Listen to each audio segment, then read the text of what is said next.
सो hey guys, कैसे हो आप सभी लोग। Welcome back to my channel एजी अनाई मांगा। तो गाइस, आज मैं एक्सप्लेन करने जा रहा हूँ बुक ऑफ एस्पर का एपिसोड नंबर 634 को, जो कि काफी ज्यादा अमेजिंग होने वाला है। इसलिए पहले वीडियो को like share comment and hype जरूर से कर देना। एंड बाकी जिन लोगों ने भी अभी तक इसका पिछला एपिसोड नहीं देखा है, तो मैंने उस एपिसोड का लिंक इस वीडियो के नीचे डिस्क्रिप्शन में दे दिया है। आप लोग जाकर के पहले उस एपिसोड को देख लीजिए। बाकी तो जिन लोगों ने ऑलरेडी देख रखा है, तो उनके लिए शुरू करते हैं हमारा आज का ये वाला एपिसोड। लेकिन उससे पहले जीके नाटम, dark star gaming, Rahul, Navnath, अभी blogger Rohit, thank you for joining and rejoining जूफ and silver demons. And very special thanks to MK and speed king for joining demon emperor level. तो गाइस, अब इस एपिसोड को स्टार्ट करते हैं। तो गाइस, इस एपिसोड की स्टार्टिंग में अब हमें जूफेन को दिखाया जाता है कि एल्डर जुआन से अपने सवाल का एक जवाब लेने के लिए आया होता है। तो उनसे कहता है कि मुझे डर है कि मेरे उस सवाल का जवाब सिर्फ आप ही सबसे अच्छा दे सकते हैं। जिस पे एल्डर जुआन भी उससे कहते हैं कि ओ, अगर मैं स्टीवर्ट जू की किसी भी तरीके से मदद कर सकता हूँ, तो फिर ये चीज तो मेरे लिए काफी ज्यादा ऑनर की बात होगी। या फिर पूछिए जो कुछ भी आप मुझसे पूछना चाहते हैं। तब भी जब जू फैन सवाल पूछने के लिए थोड़ा हेजिटेट कर रहा होता है, तो उससे कहते हैं कि स्टीवर्ट जू, क्या हुआ, प्लीज आगे बढ़िए और मुझसे पूछिए। फैन थोड़ा हेजिटेट करते हुए कहता है कि वेल एल्डर जुआन, बस इतना है कि मैं बस इतना जानना चाहता हूँ कि डेमोनिक कल्टीवेटर्स क्या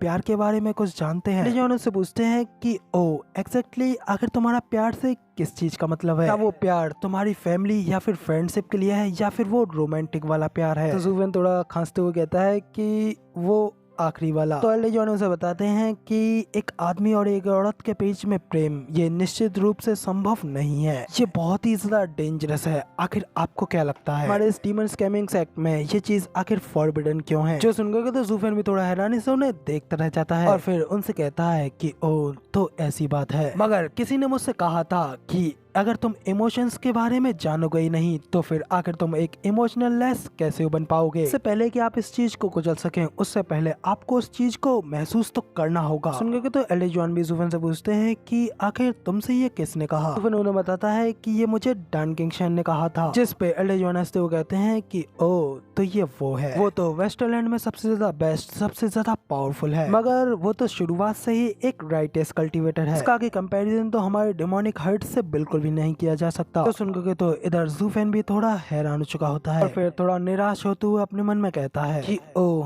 तो अब इन सब चीजों को देख करके ऐसा लगता है मुझे चू किंगचन के उस जवाब के तौर पर उसे मना करना होगा। जबकि जुफेन के इस तरीके के चेहरे को देख करके एल्डर जुआन भी स्माइल करने लगते हैं और फिर जुफेन को चिढ़ाते हुए दूसरी ओर मुंह करते हुए कहते हैं कि हालांकि वो एक्सपर्ट बिल्कुल सही था, इसलिए इस चीज में कोई आश्चर्य नहीं है कि वो वेस्टरलैंड में सबसे ज्यादा बेस्ट है और अब वो यहाँ पे सबसे ज्यादा आगे निकल चुका है। एल्डर जुआन की ये बात सुनकर तो जुफेन भी चिढ़ते हुए उनसे कहता है कि एल्डर जुआन, क्या आप मुझसे इस तरीके से खेलना बंद करेंगे? मैं यहाँ पर अपने सवाल को लेकर के काफी ज्यादा सीरियस हूँ। एल्डर जुआन हंसते हुए कहते हैं कि मगर मैं वो नहीं हूँ जो कि तुम्हारे साथ में खेल रहा है, कि वो तुम खुद हो जो कि अपने साथ में खेल रहा है, क्योंकि तुम्हारे सवाल का वो जवाब तुम्हारे भीतर ही मौजूद है। फिर आखिर तुम उसके बारे में मुझसे यहाँ पर क्यों पूछ रहे हो? एल्डर जुआन जुफेन से अपने दिल की आवाज सुनने को कहते हैं, तो जुफेन भी उन्हें हैरानी से देखता रह जाता है। एल्डर जुआन उससे कहते हैं कि स्टीवर्ट जू, क्या आप ये चाहते हैं कि मैं आपसे ये कहूँ कि प्यार और लव का ये एहसास ये तुम्हारे डेमोनिक पाथ में कोई नुकसान नहीं पहुँचाएगा? तो जुफेन उनसे कहता है कि एल्डर जुआन काफी ज्यादा समझदार है और मेरा ये दिल अभी बहुत ही ज्यादा विश्वासघाती है। ये मैं यहाँ पर एल्डर जुआन से मेरा जज बनने के लिए पूछ रहा हूँ, क्योंकि बाहरी पर्सपेक्टिव से काफी कुछ देखा जा सकता है और अगर ये प्यार मेरे पाथ को नुकसान पहुंचाता है तो फिर तभी एल्डर जुआन कहते हैं, तो फिर क्या तुम उसे कुचल दोगे? जो सुनकर के जुफेन भी काफी ज्यादा हैरानी से देखता रह जाता है और फिर अपनी आंखें बंद कर सिर झुका करके आगे उनसे कुछ नहीं कह पाता। तभी एल्डर जुआन उससे कहते हैं कि अगर तुम्हारी जगह पर कोई और यंगस्टर मुझसे इस सवाल के बारे में पूछता, तो मैं उसे सीधा यही जवाब देता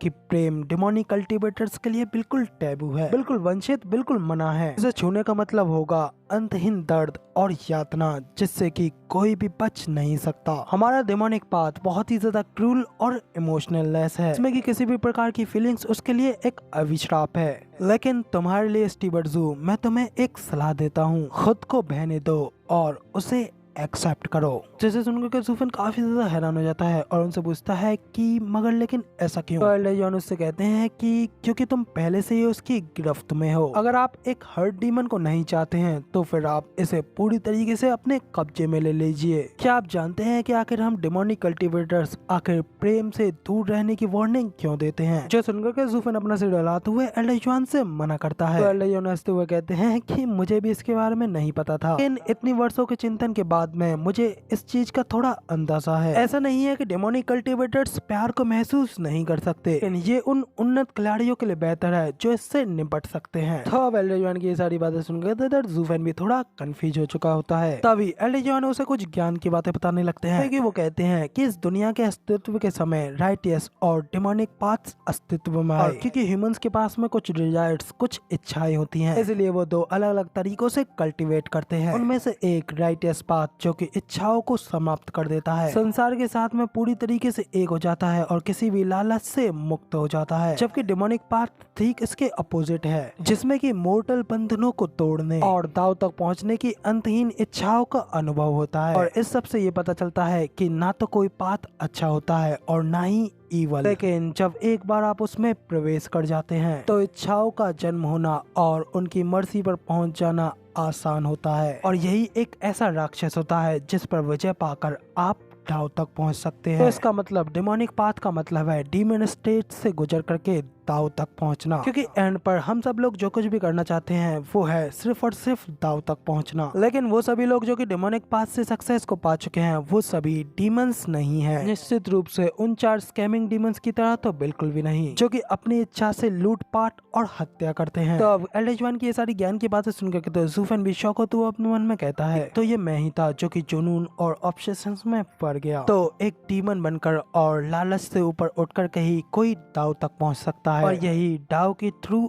एसेंस है। तभी इधर एल्डर जॉन जूफन से आगे कहते हैं कि जहाँ तक प्यार की बात है तो ये अपने आप में कुछ भी नहीं है, लेकिन ये एक ऐसी डिजायर है जिससे कि बच पाना लगभग इम्पॉसिबल है। डेमोनिक कल्टीवेटर्स प्यार और इच्छाओं में अंतर करने में बिल्कुल असफल रहे और वो इस चीज में और अधिक डूबते चले गए और हमेशा के लिए दाव से दूर होते चले गए। लेकिन राइटियस कल्टीवेटर्स के लिए ये आसान है, वो सभी लोग इच्छाओं को न्यूट्रलाइजिंग करने और उन्हें सेफ रखने के मार्ग पर ही चलते हैं। लेकिन आपको समझना होगा कि जोखिम उठाए बिना कुछ भी हासिल नहीं होता। ये दुनिया काफी ज्यादा क्रूल है लेकिन निष्पक्ष भी। डेमोनिक पाथ राइटियस पाथ की अपेक्षा काफी ज्यादा पीड़ा से भरा पड़ा है, लेकिन जब इन सभी पीड़ाओं पर विजय पा ली जाती है तो एक डेमोनिक कल्टीवेटर एक राइटियस कल्टीवेटर की अपेक्षा उससे कहीं अधिक हायर लेवल्स को अचीव कर लेता है। जो सुनकर तो जूफन भी काफी ज्यादा हैरान होते हुए एल्डर जॉन से कहता है कि इसका मतलब दूसरे शब्दों में प्यार डरावना नहीं है जब तक कि मैं इसे खुद पर हावी ना होने दूं। तो एल्डर जॉन कहते हैं कि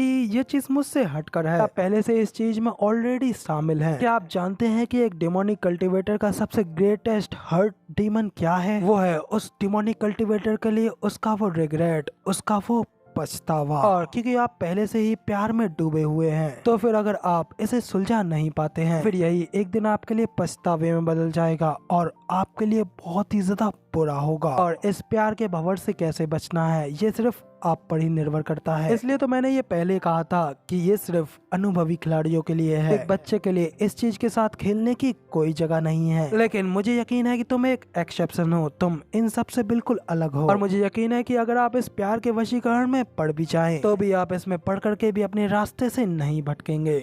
और डन किंगशन की तरह तो बिल्कुल भी नहीं, जो कि प्यार की भावनाओं में पड़ करके पूरी तरीके से टूट गया था और बदले की भावनाओं ने उसे पूरी तरीके से अपने कब्जे में ले लिया था। हालांकि वो भी एक काफी ज्यादा अमेजिंग व्यक्ति था और एंड पे आखिरकार अपने पाथ पर वापस आ गया। तो अब एल्डर जॉन की ये सारी बातें सुनने के बाद में इधर जूफन भी उनका शुक्रिया करता है और उनसे कहता है कि एल्डर जॉन अब मैं समझ चुका हूँ कि आगे अब मुझे क्या करना है। आखिरकार मैं अब उसे उसका जवाब दे सकता हूँ। सचमुच मुझे अब बेहद ही ज्यादा अच्छा महसूस हो रहा है। एल्डर जॉन हंसते हुए कहते हैं कि मैं तो बस वही कह रहा हूँ जो कि आपका दिल कह रहा है और हो सकता है कि ये सच ना हो। और जबकि इस दुनिया में एक राइटियस और एक डेमोनिक पाथ है तो फिर इस दुनिया में हजारों और भी रास्ते होंगे, तो फिर कौन कह सकता है कि सिर्फ आपका मार्ग ही अच्छा है। स्टीवर्ट जू, आपके दिल को पहले से इस चीज का एक जवाब मिल चुका है, लेकिन इन ट्रेडिशनल बिलीफ्स की वजह से वो एक दुविधा में था, इसलिए तो आप यहाँ मेरे पास आए। लेकिन आप जितने ज्यादा डाउ के करीब रहेंगे उतने ही लोग इस चीज को को कम समझ पाएंगे और एक समय ऐसा आएगा जब कोई भी आपको इसके बारे में आपसे ज्यादा समझा नहीं पाएगा और तब आपको सिर्फ अपने आप पर ही विश्वास करना होगा। और हो सकता है कि मेरे पिछले रास्ते एक सही अनुभव ना हो, लेकिन ये आपको तब पता चलेगा जब आप